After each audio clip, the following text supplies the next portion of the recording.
Hello बच्चों, नमस्कार। DD पाठशाला में आप सभी लोगों का एक बार फिर से जोरदार स्वागत है। आज हम लोग क्या करने वाले हैं? आज हम लोग करने वाले हैं पॉलिटिकल साइंस 2024 का। किसका? 2024 का। जितने भी सवाल है 2024 के एग्जाम में, जितने भी सवाल आया हुआ है ना, उन सारे सवाल को करेंगे। हम क्या बताए थे पिछले क्लास में? ये बताए थे अगर आपको 40 में 40 नंबर लाना है तो सारे पीवाईक्यू को करके एग्जाम में बैठना। ठीक है? अगर ये सारे पीवाईक्यू कर लेते हैं, उसके बाद कोई बच्चा मॉडल से प्रैक्टिस कर लेता है, तो उसके 40 में 40 कहीं भी नहीं जाएगा, है ना? तो फुल गारंटी है इसकी। तो चलो आज हम लोग 2024 का करते हैं, फिर क्लास में भी हम लोग बात करते हैं। चलिए शुरू करते हैं। पहला सवाल क्या है आपके सामने? देखिए एग्जाम में क्या पूछा गया है। तो सर एग्जाम में पूछा गया पहला सवाल, भारतीय संविधान का गठन निम्न में किस योजना की सिफारिश पर आधारित थी? संविधान सभा का जो गठन हुआ था ना, किसका गठन हुआ था? संविधान सभा का जो गठन हुआ था, यही पूछा जा रहा है किस योजना के तहत हुआ था। तो संविधान सभा का जो गठन कैबिनेट मिशन योजना 1946, याद रखना। क्या याद रखना? कैबिनेट मिशन योजना 1946 याद रखना। इसी के सिफारिश पे क्या हुआ था? संविधान सभा का गठन हुआ। कोई दिक्कत नहीं। अगला सवाल देखो। अगला सवाल इंग्लिश में भी थोड़ा सा देख लो क्या है कि which one of the following plan recommended for the organisation of India constitution assembly. तो कब बात होगा? Cabinet mission plan 1946। क्लियर? अब आगे, who charge the first meeting of the constitution assembly.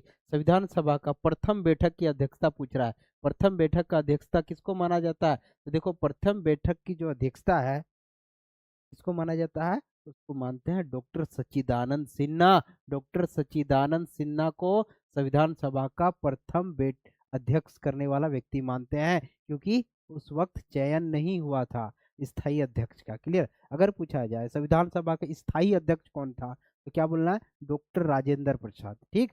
अभी अभी अभी अभी यहाँ क्या पूछा है? प्रथम बैठक पूछ रहा है, तो प्रथम बैठक कौन आएगा? सच्चिदानंद सिन्हा। अगर यहाँ पूछे कि संविधान सभा का अस्थायी अध्यक्ष किसको बोलेंगे, तो ऊपर भी डॉक्टर सच्चिदानंद सिन्हा को ही बोलेंगे। ठीक है? अगला सवाल। अगला सवाल देखो क्या सवाल है। Which one of the following is not characteristics of the constitution of India. संविधान की विशेषता इसमें से कौन सा नहीं है? देखो हमारे संविधान में संघानात्मक प्रणाली है सर, ये बात सही है। हमारे संविधान में एकल नागरिकता का बात है कि भारत के किसी भी कोना में रहो एक ही नागरिकता मिलेगी, ये भी बात सही है। दोहरी न्यायपालिका, यस सर, उच्च न्यायालय भी है, सर्वोच्च न्यायालय भी है, उसके नीचे भी न्यायालय है। तो क्या होगा? दोहरी न्यायालिकता भी, ये भी बात सही है। लेकिन लेकिन लेकिन लेकिन क्या है? हमारे संविधान के अध्यक्ष प्रणाली की जो विशेषता है, ये हमारे संविधान की विशेषता नहीं है, ये अमेरिका की संविधान की विशेषताएं हैं, अध्यक्ष शासन प्रणाली। क्लियर? तो आंसर क्या हो जाएगा? क्या हो जाएगा? कौन सा भारतीय संविधान की विशेषता नहीं है? तो अध्यक्ष क्या नहीं होगा? आंसर क्या होगा? अध्यक्ष शासन प्रणाली जो है, प्रेसिडेंशियल फ्रॉम द गवर्नमेंट है, ये नहीं होगा। क्लियर? ये हमारे संविधान की विशेषता नहीं है। अगला सवाल क्या है? which constitutional amendment added fundamental duties to constitution। किस संविधान संशोधन के द्वारा हमारे संविधान में मौलिक कर्तव्य को जोड़ा गया है? यही सवाल है ना। तो मौलिक कर्तव्य को कब जोड़ा गया? 42वां संविधान संशोधन 1976 में। 42वां संविधान संशोधन 1976 में क्या जोड़ा गया था? क्या जोड़ा गया था? तो मौलिक कर्तव्य को जोड़ा गया था। ठीक है? अब अगला सवाल। अगला सवाल आपके सामने क्या है? In which case did the Supreme Court declare that fundamental right cannot be क्या amendment? इसमें से क्या बात कर रहा है कि सर्वोच्च न्यायालय ने किस निर्णय में कहा है कि हमारे जो मौलिक अधिकार है, हमारे मौलिक अधिकार को कोई संशोधन नहीं किया जा सकता है?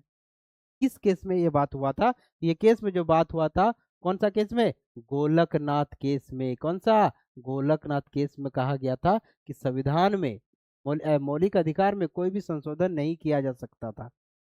क्लियर? ये बात किसने है? गोलकनाथ केस में। अगर मूल ढांचा को परिवर्तन नहीं किया जा सकता है, अगर ये बात आएगा तो क्या जवाब देना? केशवानंद भारती केस में। क्लियर? अगला सवाल। अगला सवाल क्या है देखो, किसने कहा कि संविधान उपचारों का मौलिक अधिकार भारतीय संविधान की अंतरात्मा है? हमारे जो 6 मौलिक अधिकार है ना, उसमें से एक अधिकार क्या? संवैधानिक उपचार का अधिकार। संवैधानिक उपचार का अधिकार का मतलब क्या? कि अगर हमारा कोई भी मौलिक अधिकार हनन होता है तो सीधे हम उच्च न्यायालय या सुप्रीम कोर्ट या वहां पर भी हम अपना जा सकते हैं, ठीक है, अपनी सुरक्षा के लिए, अपनी नागरिक अधिकार को बचाने के लिए। इसी को संवैधानिक उपचार का अधिकार कहते हैं। तो किसने कहा था कि संवैधानिक उपचार का जो अधिकार है ये मौलिक अधिकार का अंतर आत्मा है, यानी भारत संविधान की अंतर आत्मा है? किसने कहा था? तो कहने वाला व्यक्ति का नाम क्या है? डॉक्टर भीमराव अंबेडकर। कौन है? डॉक्टर भीमराव अंबेडकर। क्लियर? आगे आगे आगे आगे। When was the election commission established? Bharat में जो चुनाव आयोग है इसका स्थापना कब हुआ? तो ऑब्वियसली चुनाव आयोग भारत में स्थापना होगा, इसलिए हुआ। कब हुआ? आइडिया रखना, हमेशा याद रखना क्या, कि आज़ादी के बाद ही हुआ होगा। कब हुआ? आज़ादी के बाद। तो 1945 में नहीं, 1947 में नहीं, कब हुआ था? 1950 में। कब? 1950। ठीक है, आगे आ जाओ। 1950 में हुआ तब ना, 1951 में फिर पहला हुआ था वोटिंग। अगला सवाल देखो। अनुपातिक प्रतिनिधित्व की एकल संक्रमण चुनाव प्रणाली का प्रतिपादन किसने किया था? पिछले सवाल में भी आया था ना। जो बच्चा पिछले क्लास नहीं देखा वो एक बार क्लास देख लेना, उसमें भी 40 सवाल किया है, इसमें भी 40 सवाल है ना। आने वाला वीडियो में भी 40 सवाल होगा। इतना कर लेते हो तो आपके एग्जाम में 40 ही सवाल पूछेगा, एग्जाम में नहीं छूटेगा। ठीक है, एकदम कर लेना तीनों वीडियो, कैसे भी करो लेकिन कर लो तीनों वीडियो, उसके बाद क्लास में एग्जाम में बैठना। ठीक, तो देखो ये सवाल क्या है। अनुपातिक प्रतिनिधित्व की एकल संक्रमण चुनाव प्रणाली का प्रतिपादन किसने किया था? Who propounded the single transferable vote system? ठीक है, प्रोपोर्शनल रिप्रेजेंटेशन किसने किया था? तो हम बताए थे किसने? थॉमस हेयर ने। किसने? थॉमस हेयर ने। थॉमस हेयर ने। ये नंबर क्लियर। अगला सवाल, अगला अगला अगला अगला देखो। अगला सवाल क्या है? When is national voter day? Bharat में क्या है? कौन जी? राष्ट्र मतदाता दिवस कब मनाया जाता है? राष्ट्र मतदाता दिवस कब? 25 जनवरी। कब? 25 जनवरी को मनाया जाता है राष्ट्र मतदाता दिवस। क्लियर। अगला सवाल, अगला सवाल क्या है आपके सामने? Who call the joint session of the two house of the parliament? संसद के दोनों सदनों का संयुक्त बैठक को बुलाता कौन है? ये सवाल है, बुलाता कौन है? अध्यक्ष करेगा तो लोकसभा का अध्यक्ष, स्पीकर ऑफ लोकसभा। लेकिन क्या पूछ रहा है? बुलाता कौन है? तो बुलाएगा कौन? राष्ट्रपति बुलाता। कौन बुलाता है? राष्ट्रपति बुलाता है, प्रेसिडेंट बुलाता है। क्लियर। अगला सवाल, अगला सवाल क्या है? Who is the first women speaker of Lok Sabha? Lok Sabha का प्रथम महिला अध्यक्ष किसे कहा जाता है? तो किसको आंसर क्या होगा? क्या होना चाहिए इसका आंसर? इसका आंसर होना चाहिए कौन? मीरा कुमार। क्या होना चाहिए?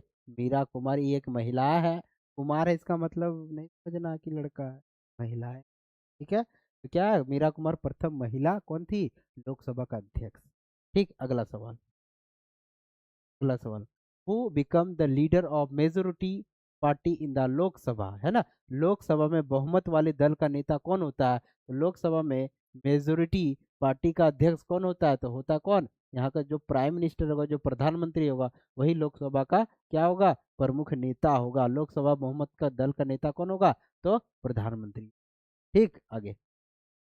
Who is the real head state? राज्य का वास्तविक प्रधान कौन होता है? राज्य का पूछ रहा, राज्य का, राज्य का, स्टेट का। तो स्टेट का वास्तविक प्रधान कौन होता है? तो मुख्यमंत्री होता है सर। राज्य का कौन होता है? पावर, सुपर पावर, मुख्यमंत्री होता है। ठीक है, अगला सवाल क्या है? Who certified any bill to money bill in India? भारत में किसी धन विधेयक को कौन बताता है कि ये धन विधेयक है? यही सवाल है। भारत में किसी विधेयक को धन विधेयक ये कौन प्रमाणित करता है? कौन प्रमाणित करेगा? हमेशा स्पीकर ऑफ लोकसभा। लोकसभा में ही धन विधेयक पेश होता है, यही पहचान करेगा कि ये धन विधेयक है या नहीं है। कौन करेगा? लोकसभा का जो अध्यक्ष होता है, लोकसभा का जो अध्यक्ष होता है वही प्रमाणित करेगा क्या कि धन विधेयक है या नहीं। ठीक ठीक, लोकसभा का अध्यक्ष। अगला सवाल, 15 नंबर। 15 नंबर सवाल क्या है कि what is the minimum age of candidate to become the member of Rajya Sabha? Rajya Sabha में सदस्य बनने के लिए न्यूनतम एज कितना होना चाहिए? कितना होना चाहिए? 30 साल। कितना होना चाहिए? 30 साल। ठीक है, कोई दिक्कत? आगे। और लोकसभा में 25 साल, और नगर पालिका में, पंचायती राज व्यवस्था में, यानी जो मुखिया वगैरह का चुनाव होता है नगर पालिका में, कितना? 21 साल, याद रखना कितना? 21 साल। अगला सवाल। Who gave the idea of rule of law? जो कानून का शासन है, ये विचार किसने दिया कि शासन जो होना चाहिए कानून का शासन होना चाहिए, किसी पुलिस का शासन नहीं, किसी मंत्री का शासन नहीं, किसका शासन होना चाहिए? कानून का शासन होना चाहिए। ये बात किसने बोला? ये बात बोलने वाला व्यक्ति का नाम, ये विचार देने का नाम ए वी डाइसी है। कौन है? A V Dicey. फिर क्या जगह से? अगला सवाल। How many high court are there in India at present? Bharat में कितना हाई कोर्ट पूछा जा रहा है, उच्च न्यायालय कितना है? उच्च न्यायालय कितना है? तो 25 है। कितना होगा? 25 है। ठीक है, 17 का डी। अगला सवाल। अगला सवाल क्या है? In which state of India was first panchayati raj establish? भारत के किस राज्य में सर्वप्रथम पंचायती राज की स्थापना हुआ था? सर्वप्रथम पंचायती राज की स्थापना भारत में राज्य में, पिछले क्लास में बताए थे, कौन सा? राजस्थान में। किसमें? राजस्थान में क्या हुआ था? पंचायती राज का व्यवस्था, पंचायती राज सबसे पहले लागू किया था राजस्थान। दूसरा आंध्र प्रदेश। अगला सवाल। राज्य के चुनाव आयुक्त की नियुक्ति कौन करता है? राज्य में स्टेट में बता रहा है, स्टेट में चुनाव आयुक्त की नियुक्ति कौन करेगा? स्टेट में करेगा राज्यपाल। कौन करेगा? राज्यपाल। अगर केंद्र में चुनाव आयुक्त का बात करेगा तो कौन? राष्ट्रपति। ठीक है, अब देखो इसमें अगला सवाल।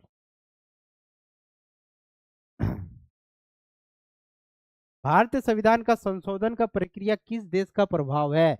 जो इंडिया में, भारत में जो संविधान में जो संशोधन होता है, कॉन्स्टिट्यूशन में जो अमेंडमेंट होता है, किस देश से लिया गया है? यही सवाल है, किस देश से लिया गया है? तो ऑस्ट्रेलिया से लिया गया, नहीं कनाडा से भी नहीं, ब्रिटेन। किससे? दक्षिण अफ्रीका से। किससे? दक्षिण अफ्रीका से होगा, साउथ अफ्रीका से होगा क्या? कॉन्स्टिट्यूशन जो अमेंडमेंट का जो प्रावधान है वहीं से लिया गया है। ठीक है, अब आगे बढ़े। आगे देख लो, 21 number. In which in which of in which of his book did Plato explain the concept of justice? Justice का मतलब न्याय, न्याय का जो विचार है, प्लेटो ने किस बुक में लिखा था? यही सवाल है। प्लेटो ने किस बुक पुस्तक में न्याय संबंधी अवधारणा को लिखा था? तो प्लेटो का जो बुक का नाम है क्या है? The Republic. The Republic. The Republic किसका है? प्लेटो का। और सोशल कंट्रैक्ट किसका है? सोशल कंट्रैक्ट हो जाएगा रूसो का। किसका? रूसो का। और पॉलिटिक्स किसका हो जाएगा? अरस्तु का। किसका? अरस्तु का हो जाएगा। क्लियर? तो द रिपब्लिक हो जाएगा इसका सही आंसर, कि न्याय संबंधी अवधारणा किसमें प्रकट किया था? द रिपब्लिक में। ठीक है, अगला सवाल। किसने कहा मनुष्य स्वतंत्र रूप से जन्म लेता है और लेकिन हर जगह वो बंधनों से जकड़ा हुआ है? पिछले क्लास में बताए थे ना। इसने कहा था कि जन्म तो स्वतंत्र रूप में लेता है, लेकिन वह हर तरह से किसी न किसी रूप से जकड़ा हुआ है, यानी किसी न किसी संबंधित है। कोई ना कोई प्रेशर है, समाज का दबाव है, कहीं ऑफिस में काम करता है ऑफिस का दबाव होता है, कहीं कहीं विद्यालय है टीचर का दबाव, कहीं ना कहीं से जकड़ा हुआ है। शादीशुदा है तो बीवी का दबाव है ना, तो कहीं ना कहीं से क्या होता है? जकड़ा हुआ होता है। तो ये कॉन्सेप्ट किसका था? ये बात किसने बोला था? तो ये बात बोलने वाला व्यक्ति का नाम क्या है? क्या नाम है? जेएस मिल नहीं, जेएस मिल नहीं। कौन हो जाएगा आंसर? रूसो हो जाएगा, रूसो। कौन हो जाएगा? Rousseau. Clear? Man is born free but everywhere he is in a chain. Clear? अगला सवाल। अगला सवाल क्या है आपके सामने? Who has written the book on liberty? Liberty नाम का जो किताब है ये किसने लिखा था? ये सवाल है। लिबर्टी नाम का किताब किसने लिखा था? जे एस मिल ने। किसने लिखा था? जे एस मिल। ठीक है, अब आगे आ जाओ। याद रखना 4-5 किताब के बारे में जरूर पूछेगा आपके एग्जाम में। The title of the autobiography of who of follow greatest man of the 20th century? Long walk to freedom. Long walk to freedom ये किसका वाक्य है? किसका वाक्य है? किससे संबंधित है? मतलब लॉन्ग वॉक टू फ्रीडम एक टाइप का ऑटोग्राफी है। तो ये ऑटोग्राफी किसका है? तो ये ऑटोग्राफी किसका है? नेशनल मंडेला का। किसका? नेशनल मंडेला का ऑटोग्राफी है। किसका है? नेशनल मंडेला का। ठीक है, क्या है? इसका लॉन्ग वॉक टू फ्रीडम। ठीक, याद रख लेना। अगला सवाल, जस्टिस शब्द लेटिन भाषा से JUS से बना है, ठीक है, तो इसका क्या अर्थ होता है? तो लेटिन का मतलब, आप लोग लेटिन जस्टिस, जस्टिस पूछ रहा है, जस्टिस, तो आप लोग को तुरंत दिमाग में लगेगा न्याय का बात हो रहा है, क्या बोलेगा न्याय, और आप लोग तो तुरंत क्या लगा दोगे, न्याय में। जैसे न्याय में लगा दोगे आंसर हो जाएगा गलत। क्या हो जाएगा आंसर, गलत, नहीं लगाना है। समझौता में भी लगाएंगे क्या, नहीं लगाएंगे। फैसला में भी नहीं लगाएंगे। जस्टिस का मतलब जस से निकला, जस का रियल मीनिंग होता है बांधना या बंधन, क्या होता है, टाई और क्या होता है, टू टाई और, क्लियर, लेटिन भाषा का वर्ड है। जस का मीनिंग है ये, जस्टिस का नहीं। पूछा क्या, जस्टिस सब लेटिन भाषा के जस से बना है, तो जस से बना, जस का क्या अर्थ होता है, तो बांधना या बंधन, ठीक है। अब आ जाओगे, राइट टू फ्रीडम और राइट टू, क्या है, right to form union on association in which type of right, जो संघ और संगठन बनाने का जो अधिकार है, ये किस प्रकार का अधिकार है, यही पूछा जा रहा है। संगठन बनाने का जो अधिकार है, संघ या संगठन, ये किस प्रकार का अधिकार है, तो ये अधिकार है सिविल राइट है सर, नागरिक का अधिकार है, किसका, नागरिक का अधिकार है, ठीक। मजा आ रहा है, पढ़े हो तो मजा आएगा, नहीं पढ़े हो तो मजा नहीं आएगा, लेकिन लेकिन मजा से क्या करना है, एग्जाम पास करना, छत पर लाना है, क्लिक कर लो, ठीक है। अगला सवाल, अगला सवाल क्या है, what is the right to respect elders, बड़ों की जो आज्ञा करते हैं, ये किस प्रकार का अधिकार है, बड़ों का जो सम्मान करते हैं, ये कौन कौन सा अधिकार है, बड़ों का सम्मान सर करते हैं, ये मोरल राइट है, क्या है, मोरल राइट है, नैतिक अधिकार है सर। हम अपना नैतिक दृष्टि से, नैतिक कार्य के कारण हम क्या करते हैं, नैतिक अधिकार के कारण हम लोग क्या करते हैं, बड़ों का सम्मान करते हैं, है ना। तो नैतिक अधिकार, बड़ों लोगों का सम्मान करना कैसा अधिकार, नैतिक अधिकार है। आगे है, सबसे पहले किस देश ने महिलाओं को मताधिकार दिया, महिलाओं को वोट देने का अधिकार किस देश ने सबसे पहले दिया, यही सवाल है, तो यही सवाल है, तो बनाओ क्या होना चाहिए इसका आंसर, पिछले में भी बताए थे, आंसर क्या हो जाना चाहिए, न्यूजीलैंड, क्या होना चाहिए, न्यूजीलैंड हो जाना, तो इसका ए हो। क्लियर, अगला सवाल, which revolution motivated the feeling of nationality, जो राष्ट्रवाद है, राष्ट्रवाद की भावना को प्रेरित करने वाला कौन सा क्रांति है, किस क्रांति से राष्ट्रवाद की भावना पनपा, अलग अलग देशों ने स्वीकार किया, कृष्णा, कौन सा होगा, फ्रेंच रिवॉल्यूशन ऑफ 1789, 29 का बी हो जाएगा। अगला सवाल, अगला सवाल क्या है, 1789 की फ्रांस की जो क्रांति होती है, ये क्या होती है, फ्रांस की क्रांति से राष्ट्रवाद की भावना पनपी और हम लोग सब लोगों ने एक्सेप्ट किया, अलग अलग देशों में भी क्रांति हुई थी। अगला सवाल, which of the following is not secular state, में से कौन सा ऐसा राज्य है जो सेक्युलर स्टेट नहीं है, धर्मनिरपेक्षता राज्य नहीं है, कौन धर्मनिरपेक्ष राज्य नहीं है पूछा जा रहा है, धर्मनिरपेक्ष राज्य नहीं है, मतलब धर्म, ऐसा कौन राज्य है जो धर्म को प्रधानता देता है, भारत में किसी धर्म को प्रधानता देता है कि नहीं, तो भारत धर्मनिरपेक्ष राज्य है, ये नहीं होगा। नेपाल भी धर्मनिरपेक्ष राज्य है, अमेरिका भी धर्मनिरपेक्ष राज्य है, यानी राज्य का, देश का कोई अपना कोई धर्म होगा नहीं, सब देश सब धर्म को सम्मान। लेकिन पाकिस्तान एक ऐसा देश है जो सेक्युलर कंट्री नहीं है, सेक्युलर कंट्री नहीं है, धर्म को प्रधानता देता है, क्लियर, तो पाकिस्तान हो जाएगा आंसर। अगला सवाल, who had given the slogan of civil disobedience, का मतलब होता है क्या, सविनय अवज्ञा, जो सविनय अवज्ञा है, सविनय जो अवज्ञा है, इसका नारा किसने दिया है, सविनय अवज्ञा का नारा किसने दिया है, मोहनदास करमचंद गांधी, कौन होगा, मोहनदास करमचंद गांधी, यानी महात्मा गांधी सविनय अवज्ञा का नारा दिया है, क्लियर। अगला सवाल, who was citizenship act passed in India, भारत में नागरिक कानून कब बना, नागरिक कानून कब बना, 1955 में बना, कब बना, 1955 में नागरिक कानून बना, क्लियर। अगला शुरू, क्या अगला सवाल, निम्न में कौन राजनीतिक स्वतंत्रता नहीं है, पॉलिटिकल फ्रीडम, ये जो चार गो ऑप्शन है, कौन सा पॉलिटिकल फ्रीडम नहीं है, पहला सवाल, गेटिंग एम्प्लॉयमेंट, आजीविका पाना, क्या ये राजनीतिक स्वतंत्रता है या नहीं? To cast vote, to take part in the election, चुनाव में भाग लेना, सरकार को संवैधानिक तरीके से बदलना। राजनीतिक स्वतंत्रता कौन नहीं है? सर वोट देना मेरा मर्जी होगा, वोट देंगे और नहीं देंगे, मेरी स्वतंत्रता है। तो ये सर ये राजनीतिक स्वतंत्रता है, तो ये आंसर नहीं होगी। चुनाव में भाग लेना, चुनाव में हम भाग ले भी सकते हैं और नहीं भी ले सकते हैं, ये मेरा राजनीतिक स्वतंत्रता है, इसमें भी आंसर नहीं होगा।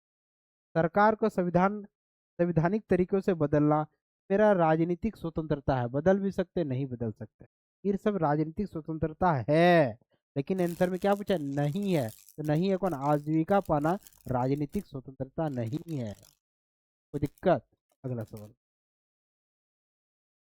आजीविका मतलब गेटिंग एम्प्लॉयमेंट। अगला सवाल, which international organisation was establish in 1920, जो विश्व शांति बनाए रखने हेतु 1920 में कौन सा अंतरराष्ट्रीय संगठन का स्थापना हुआ था? 1920 में कौन सा?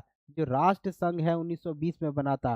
संयुक्त राष्ट्र संघ कब बना था? तो 1945 में बना था। ये तो नहीं होगा, क्या होना चाहिए? राष्ट्र संघ होगा 1920 में। ये विश्व शांति का बात कर, दिक्कत नहीं? दिक्कत तो आगे देखो, 35 नंबर, भारत में नेहरू के नेतृत्व में विकास के किस प्रतिमान को अपनाया है?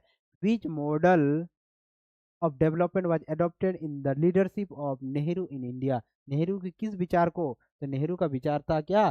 समाजवाद का था। क्या था?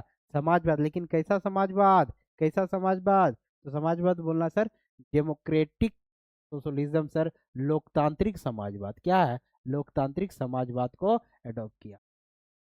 ठीक है, क्या है अगला सवाल?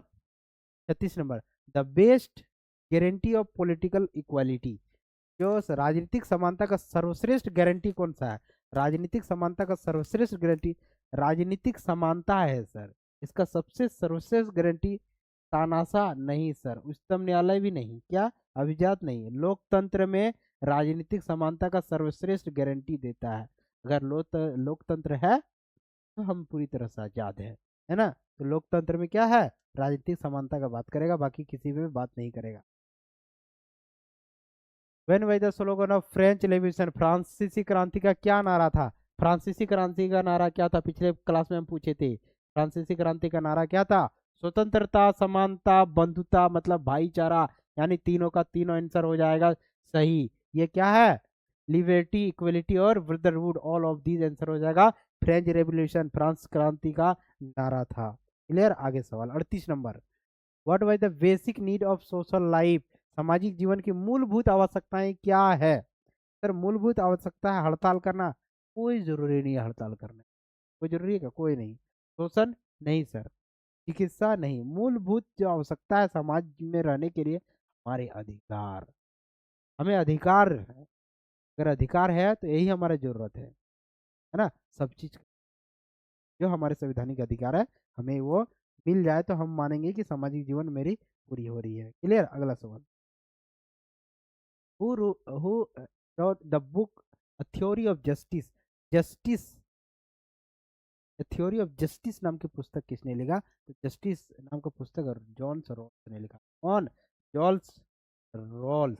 ठीक है, अ थ्योरी ऑफ जस्टिस नाम का पुस्तक किसने लिखा? तो क्या बोलेंगे? John Rawls. ठीक, याद रख लेना किताब का नाम, जितना बताए हैं तो बना लेना, छोटा जितना बताए हैं, 25 में भी 24 में भी और इसमें भी, और आने वाला एक और जो लेक्चर आएगा उसका भी वीडियो बना लेना, मतलब नोट बना लेना छोटा सा किताब के बारे में, ठीक है? ताकि मेमोराइज हो जाएगा और एग्जाम में वही आएगा। अगला सवाल, किस देश के संविधान को शांति संविधान कहते हैं? किस देश की संविधान को शांति संविधान कहते हैं? हो गया अगला, क्या 40 नंबर देख लो, बनाए क्या? हाँ, थ्योरी ऑफ जस्टिस बता दिया जॉन रॉल्स। 40 नंबर में क्या है? कि शांति का संविधान, संविधान को शांति संविधान कहते हैं। किस संविधान को शांति का संविधान कहते हैं? Which country's constitution is called the peace of constitution? Answer क्या हो जाएगा? ब्रिटेन का नहीं सर, अमेरिका का नहीं सर, भारत का बिल्कुल नहीं, किसका? जापान का जो संविधान है ना, जापान का जो संविधान है शांति का संविधान। ठीक है, तो चलिए अभी हम ज़्यादा बात नहीं करेंगे क्योंकि एग्ज़ाम है नज़दीक। ये कौन सा अभी हम लोग कौन सा किए हैं 2000, ये हम लोग 24 को निपटा गए, यानी 2024 को कंप्लीट कर लिए। इससे पहले क्या किए थे 2023 भी कर लिए। जो 2023 का नहीं देखा है वो वीडियो जाके जरूर देख। अभी क्या 2024 है, और थोड़ी देर बाद कौन सा आएगा 2025 का भी आपके एग्जाम में, 2025 का भी इसी डीडी पाठशाला के यूट्यूब चैनल में आ जाएगा। इसलिए जो बच्चा डीडी पाठशाला के यूट्यूब चैनल सब्सक्राइब नहीं किया, बिंदास होगी नोटिफिकेशन के लिए सब्सक्राइब कर दो। ठीक है, तो चलिए अब हम लोग मिलते हैं नेक्स्ट वीडियो में, तब तक के लिए जय हिंद।